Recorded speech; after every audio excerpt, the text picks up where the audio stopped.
The hunt for Osama bin Laden, the man responsible for orchestrating the September 11, 2001, terrorist attacks on the United States, was one of the longest and most secretive manhunts in modern history.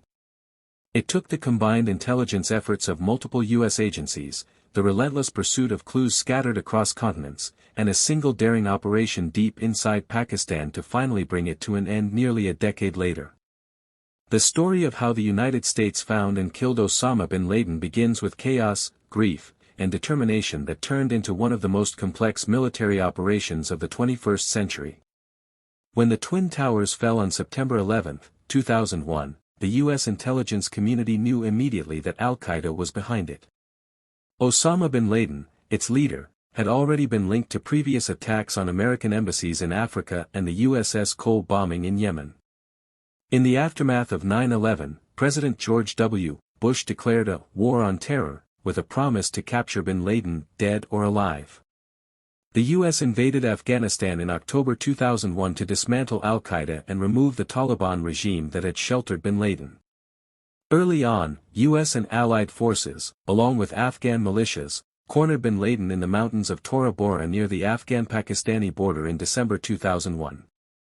But through a mix of terrain advantage, limited U.S. troop presence, and local tribal negotiations, bin Laden slipped away, possibly crossing into Pakistan. That escape marked the beginning of a long shadow war to find him. For years, U.S. intelligence agencies struggled to locate bin Laden. The CIA maintained a special unit called Alex Station, dedicated entirely to tracking him, but by 2005 it was disbanded amid frustration and lack of progress. During this time, bin Laden released occasional audio and video messages through intermediaries, often recorded in undisclosed locations, which confirmed that he was alive but gave no clue about his whereabouts. The United States ramped up surveillance efforts across Pakistan's tribal regions, particularly in North and South Waziristan, areas known to harbor Taliban and Al-Qaeda operatives. Predator drones flew regularly over these territories, striking targets based on tips and intercepts, but none led to bin Laden himself. Intelligence collection relied heavily on human sources, satellite imagery, communication intercepts, and financial tracking. Yet bin Laden was extremely cautious. He avoided electronic communication, did not use phones, and relied on trusted couriers to deliver his messages. Identifying one of these couriers became the key to finding him. CIA officers had long been aware of two couriers who were especially close to bin Laden, known by their kunyas, Arabic nicknames. One of them was called Abu Ahmed al-Kuwaiti, meaning the Kuwaiti. For years, intelligence suggested he was deeply connected to Al-Qaeda's senior leadership, possibly even bin Laden himself, but his real name and location. In the immediate aftermath of the operation, as news of Osama bin Laden's death spread, the world reacted with a mix of relief, disbelief, and curiosity.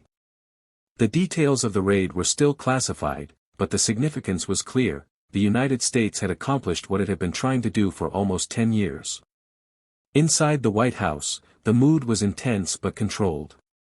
President Obama and his national security team knew the next steps were critical. They had to confirm bin Laden's identity beyond any doubt, manage the diplomatic fallout with Pakistan, and address the global implications of killing the world's most wanted terrorist on foreign soil. At Bagram Air Base, U.S. personnel conducted final identification procedures on the body. A sample of bin Laden's DNA was flown to Afghanistan and compared with that of one of his deceased sisters, whose genetic material was stored at a U.S. hospital. The match confirmed his identity with near certainty. Facial recognition technology and eyewitness verification from the SEALs added further proof. Once the identification was complete, U.S. officials faced the question of what to do with the body. Burying him on land was ruled out because no country was willing to accept it, and a grave could become a rallying point for extremists. The decision was made to conduct a burial at sea. Bin Laden's body was flown aboard the USS Carl Vinson, an American aircraft carrier stationed in the Arabian Sea. Islamic burial customs were followed as closely as possible. The body was washed, wrapped in a white shroud, and placed in a weighted bag. A military officer read religious rites translated into Arabic. Then, within 24 hours of his death, his body was lowered into the sea. The procedure was recorded to confirm that it had been carried out respectfully and in accordance with Islamic law. The burial at sea was designed to ensure that no shrine or grave could ever be used to honor him. Meanwhile, in Pakistan, the situation was chaotic. The loud explosions and helicopter noise in Abbottabad had not gone unnoticed. Local residents had taken to social media even before the U.S. government announced the mission, sharing posts about helicopters and gunfire in the night. When Pakistani officials learned that the United States had conducted a secret operation deep inside their territory without permission, they were furious. The raid had taken place just a few miles from the Pakistan Military Academy, the country's equivalent of West Point, raising embarrassing questions about whether Pakistani authorities had knowingly sheltered bin Laden or had been unaware of his presence. Either possibility was damaging. The Pakistani government quickly issued statements expressing both outrage and confusion. They denied any prior knowledge of bin Laden's presence and criticized the U.S. for violating their sovereignty. Inside Pakistan, public opinion was divided. Many were angry at the breach of national pride, while others. The death of Osama bin Laden in May 2011 marked the end of one of the most significant manhunts in modern history, but it was not the end of the story. The years that followed revealed how that single operation reshaped global politics, U.S. foreign policy, counterterrorism strategy, and even public perception of the war on terror. For many Americans, the raid in Abbottabad was justice delivered. For others around the world, it symbolized both the reach and the recklessness of U.S. power. The story of what happened after bin Laden's death is as complex as the mission that killed him. In Washington, the immediate aftermath of the operation brought a wave of political and public reaction. President Obama received widespread praise for authorizing a risky mission that had succeeded against incredible odds. His decision to conduct a ground raid rather than a drone strike allowed the U.S. to confirm bin Laden's death and gather valuable intelligence. This success significantly boosted his standing both domestically and internationally.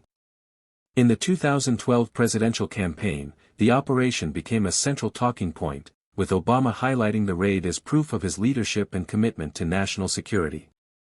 His opponent, Mitt Romney, found it difficult to challenge the president on foreign policy, given the weight of that achievement. However, not all reactions were celebratory. Some human rights advocates questioned whether bin Laden should have been captured alive and put on trial instead of being killed. Others argued that the secrecy surrounding the operation, particularly the lack of photographic evidence of his body, fueled conspiracy theories. The U.S. government ultimately decided not to release the death photos, citing concerns that they could be used as propaganda or incite violence. Instead, officials released written confirmations and DNA evidence to support the claim. Still, skepticism lingered in some parts of the world, particularly among those who distrusted U.S. motives or doubted official narratives. Within the intelligence community, the Abbottabad raid became both a model and a lesson. The operation highlighted the value of patient, long-term intelligence work and the effectiveness of small, elite units. It also exposed gaps in interagency coordination that had previously hindered counterterrorism efforts. Following the raid, reforms were introduced to improve communication between intelligence and military agencies, ensuring that actionable information could be shared faster and more securely. The raid reinforced the growing importance of the CIA's paramilitary capabilities, which increasingly blurred the line between intelligence collection and direct action. At the same time, the success of Operation Neptune Spear fueled an expansion of targeted killings and drone strikes. Believing that precision operations could achieve results with minimal troop deployments, the Obama administration increased its reliance on drones.